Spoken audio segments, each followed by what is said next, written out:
salaamaaleykum daleen ak jàmm ci Xarala Academy mbokk yi seen Xarala Academy dañuy topp suñu formation Python en wolof tey dañoo ñëw ci lu am solo ñu tuddee ko les structures conditionnelles mooy conditions yi nga xamante ne ñoo ñu mën a may ñu contrôler benn programme. Imaginer tey nga doon créer benn programme boo xamante ni ñi seen âge am 18 ans wala lu ko ëpp ñoom ñoo si war a dugg par exemple mën na nekk par exemple autorisation vote par exemple ñu ni dañoo def benn programme boo xamante ni dañoo war a voter waaye koñ bi ñi siy voter mooy ñi nga xamante ni dañoo am 18 ans wala lu ko ëpp voilà.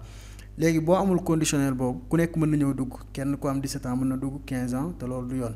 wala âge du travail léegi ñu xool benn programme bu ndaw boo xamante ni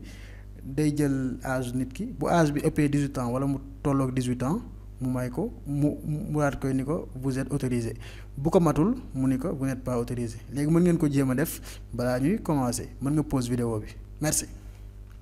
léegi ñu nekk print votre âge léegi dañ koy laaj âge am comme fonction yi ngeen jàngoon input âge égal input ok léegi dama koy encapsuler wala dama koy def entier ok voilà ni ko léegi if toujours en Python bu ñu def condition dañuy def fii nii par exemple condition bi par exemple âge ñu def fii égal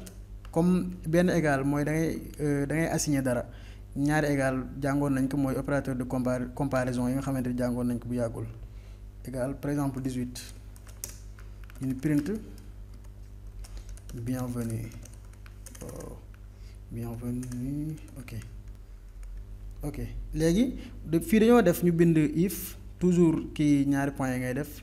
wàcc à la ligne gis nga fii nii def na fii benn tere bu ndaw bi nga gis fii dañoo bàyyi fii benn espace voilà gis nga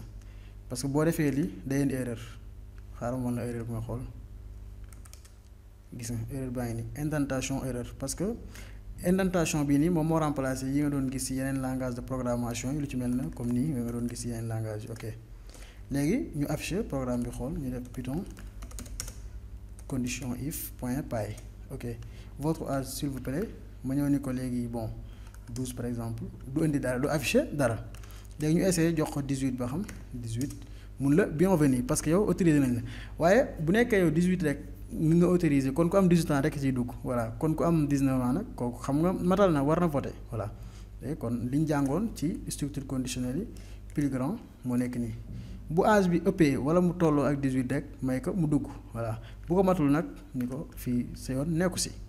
ok ñu xool léegi mu def ñaata 43 ans par exemple bienvenue voilà boo defee bon 12 ans 23 ans danaa la bienvenue boo defee 2 ans bon du affiché dara li lañ naan condition if comme ni ñu koy bindee comprendre ngeen que dañuy def mot clé if def par exemple suñu variable def opérateur bii nii moo xam plus grand wala plus petit wala tamit not égal voilà wala égal wala voilà yi nga xamante ni jàngoon nañ ko rek mën nañ ko fi def léegi nga def fii nii li ngay comparer moo nekk nii léegi am na beneen condition parce que programme du yam fii rek parce que boo seetloo ñun suñu programme bu waa ji dugalee comme par exemple 12 ans comme wala 5 ans par exemple programme bi day arrêté du indiwaat dara te bëgg nañ ni waa ji bu dugalee 18 ans wala lu ko ëpp mu ni ko bienvenue waaye tamit bu dugalee lu gën a tuuti mu ni ko accès refusé wala vous n'êtes pas autorisé d'accéder ici loolu nu ñu koy defee ba vidéo bii di ñëw merci